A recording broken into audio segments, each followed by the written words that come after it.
Boa noite para você. Semana começando, hoje é segunda-feira. Vamos renovar nossa esperança de que essa pandemia passe logo, que todas as pessoas infectadas possam se curar.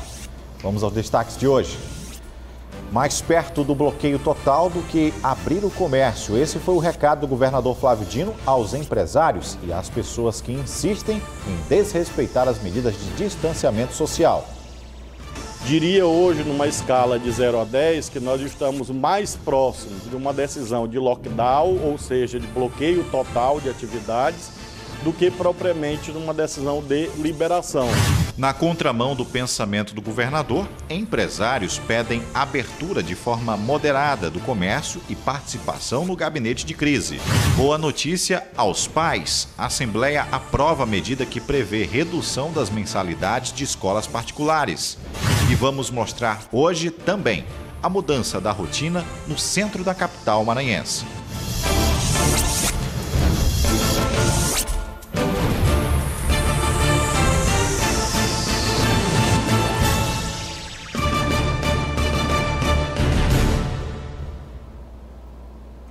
A gente começa o Jornal da Guará, sempre atualizando os números do novo coronavírus. Portanto, vamos falar aqui do Brasil. Nível nacional, foram registrados até o momento 66.501 casos da doença, 4.543 mortes, segundo os dados do Ministério da Saúde. Agora, aqui, vamos mostrar na tela os números do Maranhão. Segundo o último boletim da Secretaria de Estado da Saúde, nós temos 2.410 casos confirmados, 4.989 suspeitos.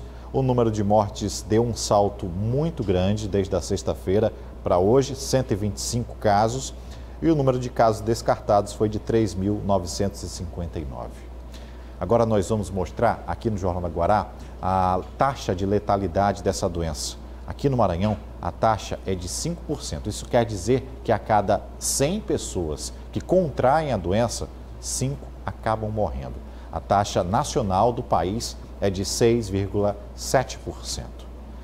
Bom, agora os números de leitos de UTI aqui em São Luís, e os dados são preocupantes. A rede de saúde pública da capital só possui 6 leitos de UTIs livres para pacientes.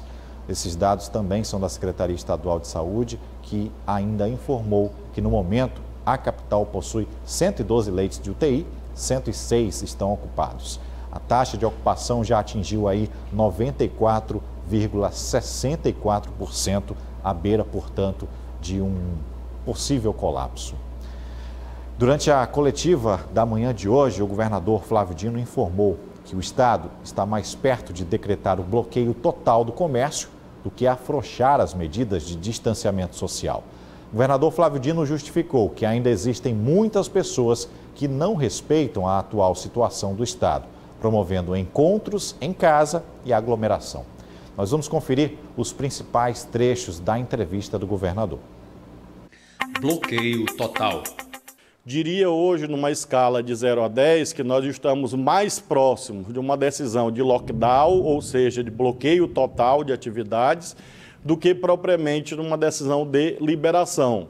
Porque isso não depende da vontade do governador, e sim da dinâmica do crescimento da pandemia. Ou seja, se nós continuarmos com essa tendência de crescimento e verificarmos que, não obstante todos os esforços, e acreditem, todos mesmo, esforços monumentais que nós estamos fazendo, de domingo a domingo, não seja possível a garantia de vagas que serão necessárias, é claro que as medidas não farmacológicas mais duras terão que ser decretadas. Quando eu me refiro a bloqueio total, é paralisação de todas as atividades, deixando apenas o mínimo rigorosamente essencial para que, com isso, nós possamos conter o deslocamento de pessoas, uma vez que nós ainda assistimos, no que se refere a bancos, como mencionei, mas também a atividades de lazer, pessoas promovendo campeonatos esportivos, festas privadas,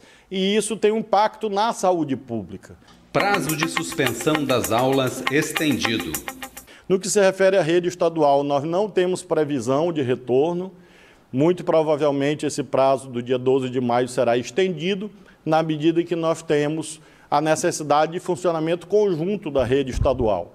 Ou seja, eu não posso ter vários calendários escolares na mesma rede. Então, nós temos que sempre pensar no Maranhão inteiro.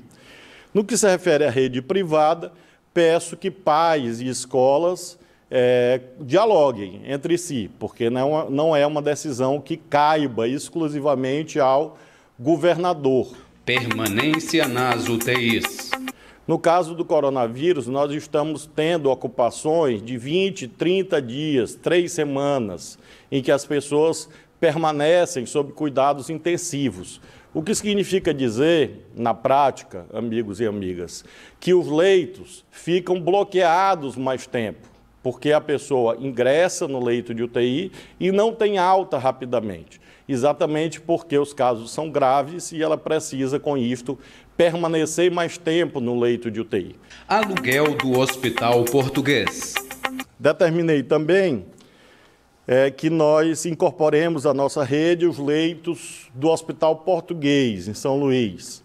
Exatamente porque vocês observam, nós estamos, além de utilizando prédios do governo do estado, reformando prédios, ampliando prédios, nós estamos também incorporando à nossa rede todos os prédios privados disponíveis. Antecipação da formatura de estudantes de medicina.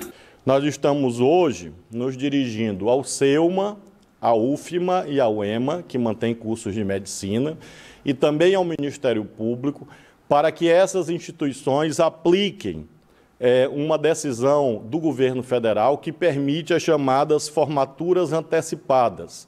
Nós temos estudantes que já cumpriram todos os requisitos, estudantes de medicina, e que podem e devem receber o grau para o quanto antes possam nos ajudar no enfrentamento do coronavírus. No que se refere ao reforço de equipes, também menciono o fato de nós termos começado hoje um trabalho com a participação de estudantes do último ano de medicina, para que eles possam nos ajudar na atenção básica, na atenção primária, também nas triagens, identificando casos leves, casos graves. Eles já estão no ciclo de prática profissional, de acordo com as grades curriculares dos cursos de medicina, serão bolsistas do governo do estado para que possam também ajudar nas unidades de saúde. Contratação de novos médicos. Estou hoje também editando um decreto de requisição de serviços médicos. Nós estamos precisando alocar médicos para ajudar os municípios no que se refere às suas unidades básicas de saúde, notadamente nas cidades em que há maior concentração de casos. Neste momento, a ilha de São Luís e também a cidade de Imperatriz. Por esse decreto, nós estamos requisitando inicialmente 40 médicos.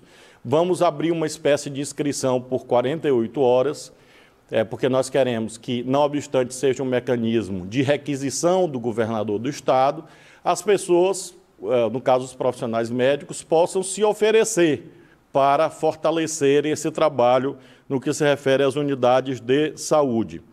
Esses médicos irão atuar nas UPAs e nas unidades básicas de saúde. O decreto sairá hoje, eles terão 48 horas para se apresentarem. 40 profissionais médicos que poderão ser médicos formados no Brasil e também médicos que tenham participado do programa Mais Médicos, aquele programa que existia e que foi parcialmente extinto.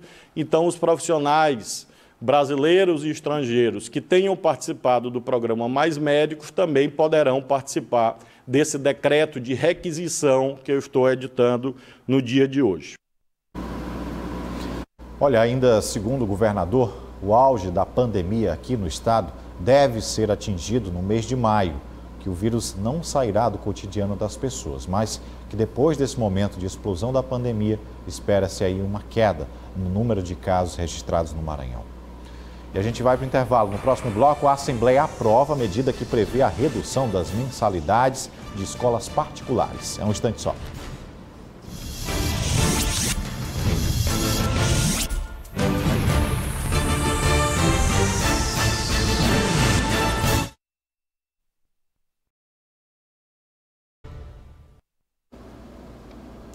De volta aí, tiveram início hoje os saques do auxílio emergencial feitos nas contas poupanças digitais.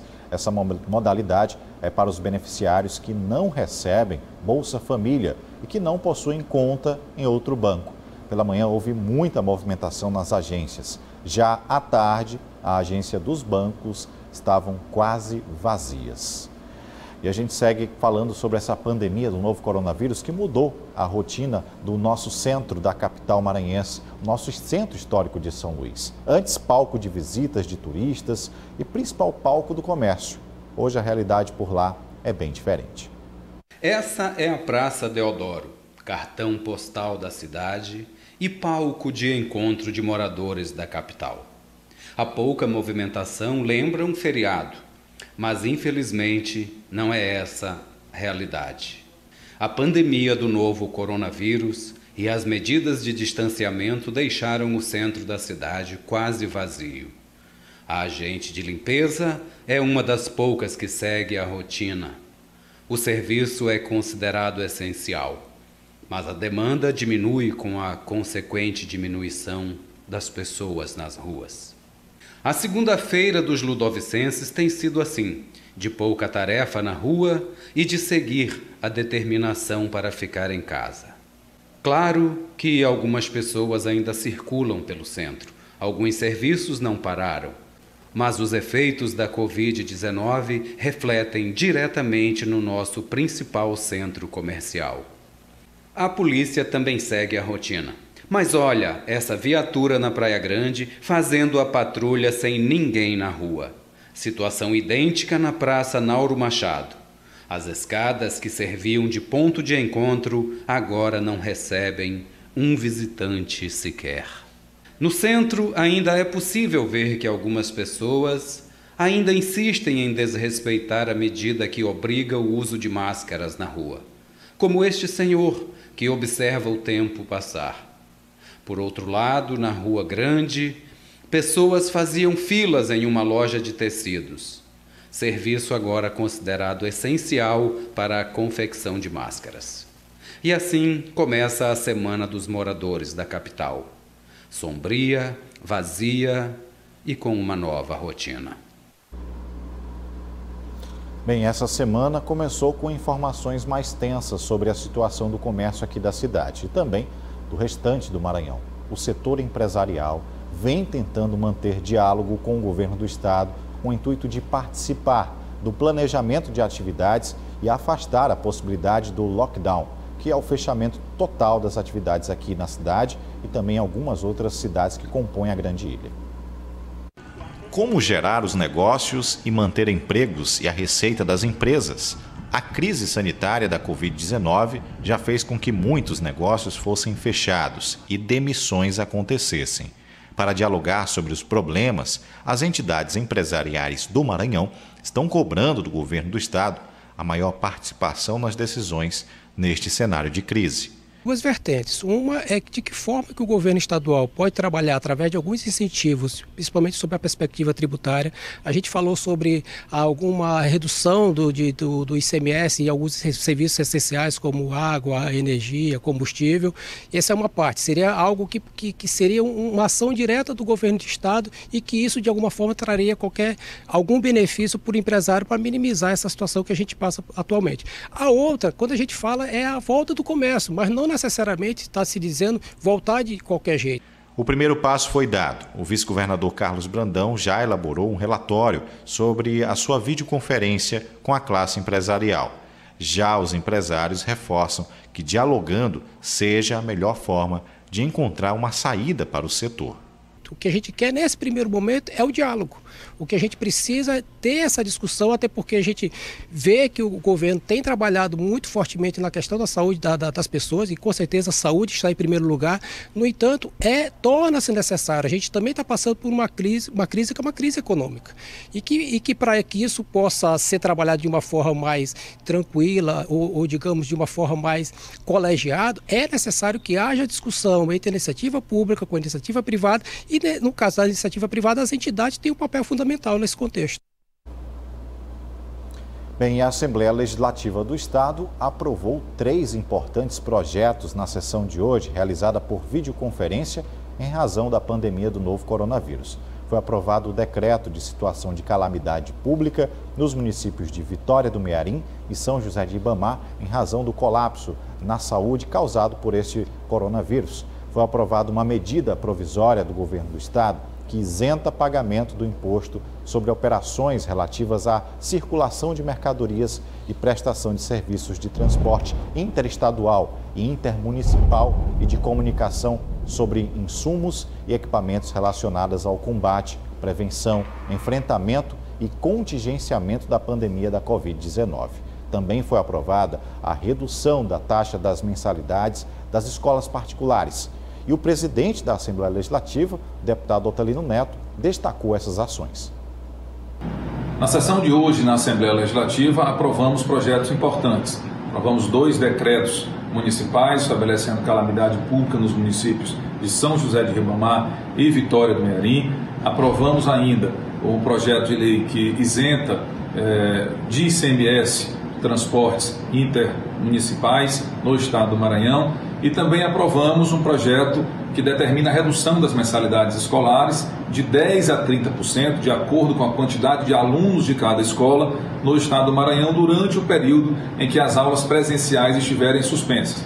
Este projeto de lei que reduz as mensalidades, ele é fruto da demanda da sociedade. Muitas pessoas pediram e nós entendemos que, já que não houve um entendimento entre os donos de escola e os pais, a Assembleia deveria aprovar esse projeto para proteger a sociedade e fazer com que essa redução de custos, em razão das aulas terem sido suspensas, sejam repassadas para os pais.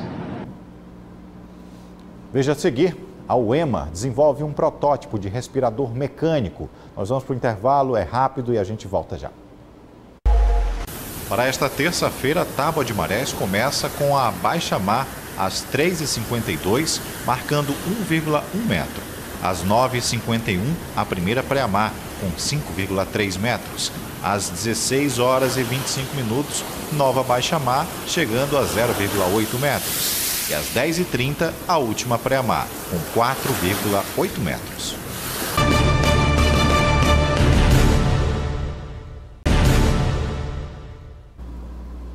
De volta, e a Corregedoria de Justiça do Maranhão aumentou em 1 hora o plantão de óbitos dos cartórios de registro civil no Fórum Desembargador Sarney Costa, do bairro do Calhau. Esse atendimento vai funcionar das 7 da manhã até as 6 horas da tarde. A ampliação do atendimento é em função do grande número de mortes por conta do novo coronavírus. De acordo com dados da Corregedoria, foram registrados 60 óbitos no sábado e mais 35 no domingo. Outra informação é que nos próximos 60 dias seja possível fazer sepultamento no Maranhão apenas com a declaração de óbito, que é um documento de cor amarela, fornecido pelo hospital e assinado pelo médico que atendeu o paciente. Ou seja, não será mais preciso o atestado de óbito feito no cartório. Bom, e a gente encerra com uma informação bem interessante. Respiradores mecânicos, que são fundamentais para garantir a sobrevivência de pacientes infectados pelo novo coronavírus, estão internados na UTI. Por conta dessa necessidade, existe uma corrida no mundo por esse equipamento. Devido à escassez, mas aqui na Universidade Estadual do Maranhão, professores e alunos desenvolveram um protótipo que pode substituir os respiradores com a mesma eficácia. A ventilação que pode salvar vidas. A base é o ambu. Este equipamento usado manualmente pelos médicos em pacientes que precisam de ventilação para continuar respirando. Este é um ventilador auxiliar, desenvolvido pela Universidade Estadual do Maranhão e que já funciona. É uma versão automática do ambu. A pandemia causada pelo novo coronavírus agilizou pesquisas e projetos em vários centros acadêmicos do país, aqui na UEMA também, e os resultados já começam a aparecer, como este equipamento, chamado de ventilador auxiliar temporário. Ele foi criado por professores aqui do Laboratório de Automação Pneumática Hidráulica da UEMA, que conseguiram transformar um ambu manual em um equipamento automático, o que permite à equipe médica fazer outros atendimentos minutos, enquanto o paciente recebe a ventilação mecânica deste equipamento, que pode ser usado por algumas horas, de acordo com a orientação médica. Os professores conseguiram planejar e executar a construção do ventilador em apenas 15 dias. A ideia é a gente ter a opção, né, de uso deste equipamento, enquanto profissionais de saúde desempenham outras funções e também em meio a crises, né? Ele também tem a versatilidade de ser transportado em ambulâncias ou então em transporte de pacientes mesmo dentro do próprio hospital. A parceria de empresa privada é fundamental para a universidade aplicar a ciência e beneficiar as pessoas. Esse projeto foi desenvolvido aqui nesse laboratório, Laboratório de Automação Pneumática e Hidráulica, que foi aqui ensaiado algumas vezes e selecionamos o circuito mais adequado para a situação. O projeto ainda aguarda a liberação, mas a universidade já desenvolve equipamentos mais tecnológicos, que consigam dar informações por aplicativo do celular, por exemplo. As informações de uso do equipamento elas serão disponibilizadas para os profissionais via celular. Então eles poderão estar sabendo mais ou menos como que o aparelho vai estar operando. Bom, são essas as informações que a gente tem a trazer para você hoje. Comece bem a sua semana, se puder. Fique em casa e fique atento à chuva que cai na nossa capital, São Luís. Uma ótima noite para você, a gente se encontra amanhã.